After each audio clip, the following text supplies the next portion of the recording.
Bonjour à tous et bienvenue dans cette nouvelle vidéo. Alors je vous avais parlé de mes tops 2021. C'est bien beau d'avoir des tops, mais il y a quand même des flops. Et du coup je devais vous parler un petit peu de ce qui a floppé pour moi en 2022, en 2021, et en 2021, pas en 2022.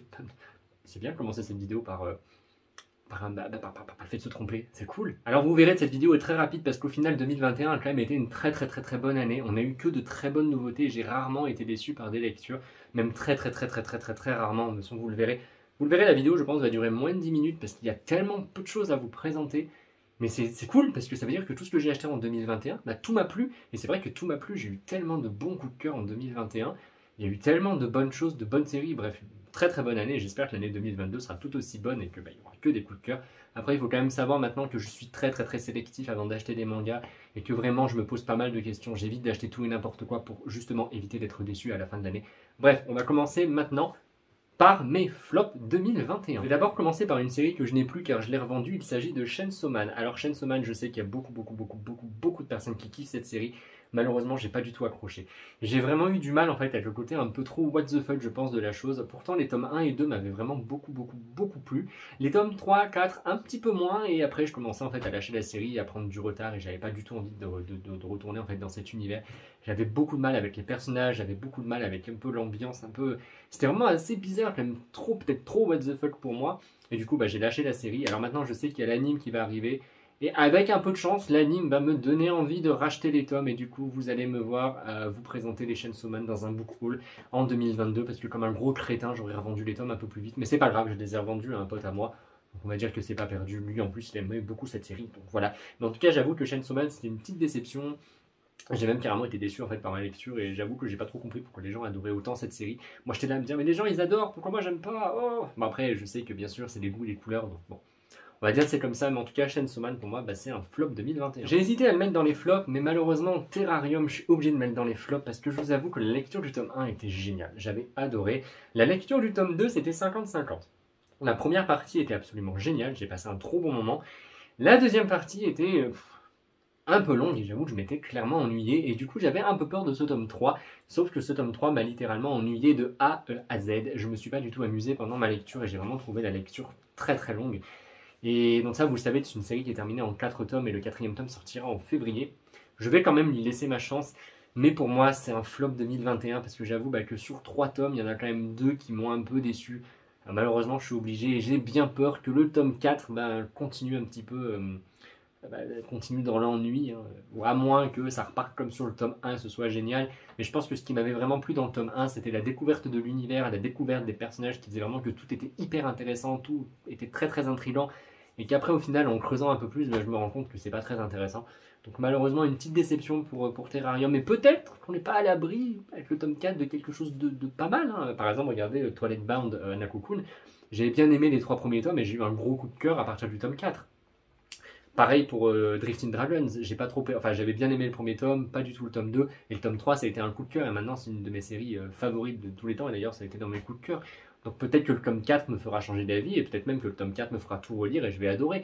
Mais honnêtement, à mon avis, je pense pas. Donc on verra au mois de février, mais de toute façon je vous tiendrai au courant, mais pour moi, Terrarium, c'est un flop. Autre flop qui est quand même très étonnant, il s'agit du renard et le petit tanuki, enfin le renard et le petit tanuki de chez Kiyun.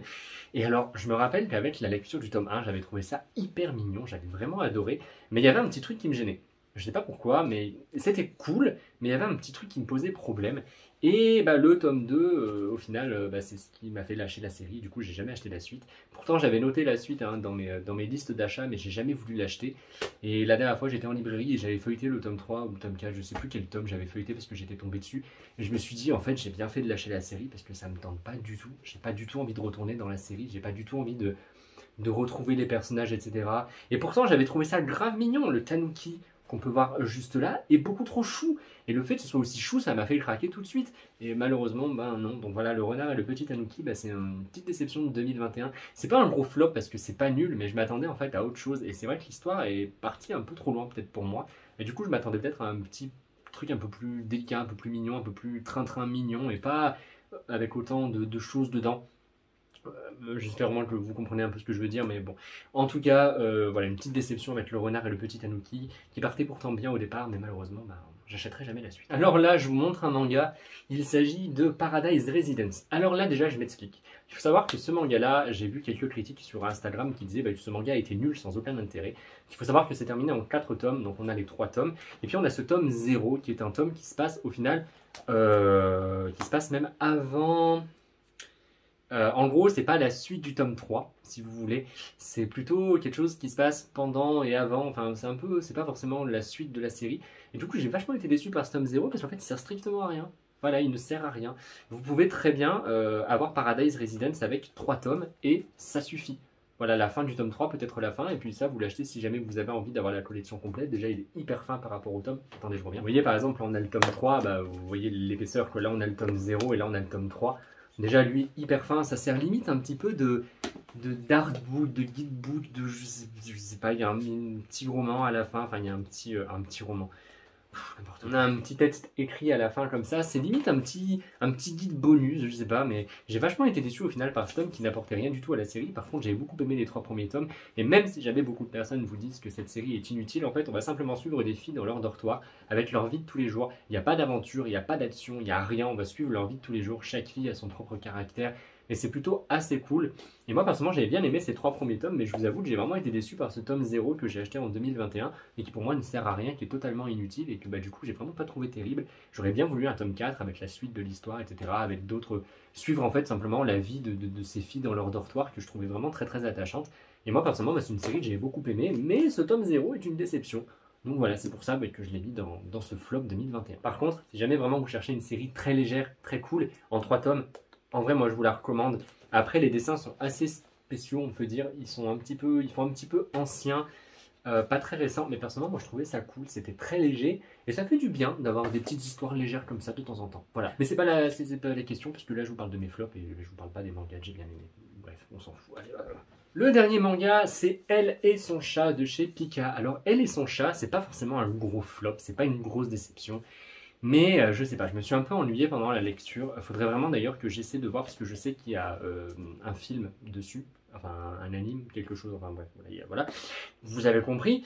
Et je sais qu'il y a également un roman. Il faudrait peut-être que j'essaye, parce que là, j'avoue, j'étais un petit peu déçu. Je trouve que l'histoire, elle est cool, elle est sympa, mais ça passe tellement vite qu'on n'a pas trop le temps de s'attacher. Moi, je m'étais juste attaché au chat, et quand la nana, elle le laissait un petit peu tomber, je me suis dit, mais c'est pas possible, elle va le tuer son chat. Oh, dis donc, elle va se calmer, la pépette là. Et c'est un manga qui parle un petit peu de la dépression, de l'anxiété, de l'isolement. C'est un très très beau, enfin, c'est un beau manga qui traite d'un beau sujet. C'est pas non plus un gros flop 2021. Je le mets juste dans les flops parce que j'ai trouvé que c'était un petit peu mou et peut-être un petit peu ennuyeux, mais en même temps, c'est pas un manga qui se veut être de l'action. Mais du coup, j'avoue que j'avais pas mal bâillé pendant ma lecture. Mais après, c'est quand même très mignon et attachant. Donc pour moi, c'est un demi-flop. C'est bien, mais c'est pas bien. Vous voyez ce que je veux dire? Vous voyez un petit peu où je veux en venir quand vous lisez un manga, vous êtes content, mais vous n'êtes pas content. Là, ça me le fait du coup pour Elle et son chat. Mais après, je vous le recommande parce que c'est quand même. C'est bizarre de recommander ces flops, mais c'est quand même une lecture qui est cool, qui est agréable. Mais il se passe pas grand chose, mais en même temps, ça passe trop vite. On n'a pas trop le temps de s'attacher à tout. C'est très particulier, mais c'est quand même agréable à lire. Voilà, c'est pas quelque chose que je vous déconseillerais. En même temps, tous les flops, il n'y en a aucun que je vous déconseille. Il n'y a aucun manga, je vous dis n'achetez pas, c'est de la merde. Non, c'est personnellement moi qui n'ai pas apprécié ma lecture, mais ça ne veut pas pour autant dire que je ne peux pas vous les conseiller. Là, c'est vraiment hyper tranquille, hyper calme, hyper doux. Et vous pouvez le lire si jamais ça vous tente. D'ailleurs, dites-moi ce que vous avez pensé de ce manga et d'autres mangas si jamais vous les avez lus. Mais du coup, c'est vrai que j'avais été un petit peu mitigé par cette lecture. Voilà, voilà, c'est tout. Je vous l'avais dit qu'elle était très courte. Voilà, il n'y a rien, il y a rien. Vraiment, il y a eu très peu de flops en 2021 et c'est tant mieux. Et encore là, les flops que je vous présente, à part peut-être Terrarium qui m'a vraiment déçu parce que ça partait très bien, et Chainsaw Man également, mais le reste, c'est pas non plus des gros flops, c'est pas non plus du gros caca en boîte, quoi. C'est pas non plus quelque chose de nul dans lequel j'ai eu beaucoup de mal à terminer ma lecture et tout. C'est vraiment des moyens flops, des mini flops, des petits bébés flops, vous voyez. Mais c'est pas non plus des gros flops. Et j'avoue que sinon, il n'y en aurait pas eu. Parce que cette année 2021 était vraiment très bonne. Donc merci beaucoup d'avoir regardé cette vidéo. Et moi, je vous retrouve très prochainement, dimanche, oui c'est ça, dimanche, pour une prochaine vidéo sur ma chaîne. Ça sera un book haul, voilà, pour vous montrer des petits mangas un petit peu que j'ai achetés. Et ma foi, écoutez, j'espère que cette année 2022 sera remplie de coups de cœur, de plein de bonnes lectures et qu'on n'aura pas de déception cette année. Ça serait cool, on va croiser les doigts. En tout cas, pour l'instant, ça a l'air de très bien démarrer, parce que si vous avez vu ma vidéo des sorties de 2022 que je vous ai faite mercredi, il n'y a que des bonnes choses qui arrivent et j'ai hâte de découvrir tout ça. Bref, merci d'avoir regardé cette vidéo. N'hésitez pas à vous abonner, à liker, à partager, à commenter. Surtout à commenter pour me dire également votre flop 2021, ce qui vous a déçu, etc. Et jamais vous êtes plus sur un mini flop comme moi, ou jamais vraiment il y a eu de gros flops. Et dites-moi un petit peu de ce que vous avez pensé des lectures que j'ai présentées là. Peut-être que vous, il y en a certaines que vous avez adorées. Bref, comme d'habitude, je vous attends dans les commentaires. Passez une bonne journée et à dimanche. J'allais faire une petite blague en mettant ces deux séries dans mes flops en mode ça vraiment c'est trop nul et tout, c'est pas des séries que je vous recommande parce que ça sort beaucoup trop lentement et que j'en ai marre d'attendre. Mais au final, je l'ai pas fait parce que je peux pas mettre ça dans des flops, c'est pas possible. C'est des séries tellement bien. Surtout les liens du sang et l'Éden des sorcières. Mais vous voyez, j'avais juste envie de faire la blague en mode ça sort trop lentement, du coup je suis pas content. Mais c'est nul donc je l'ai pas faite.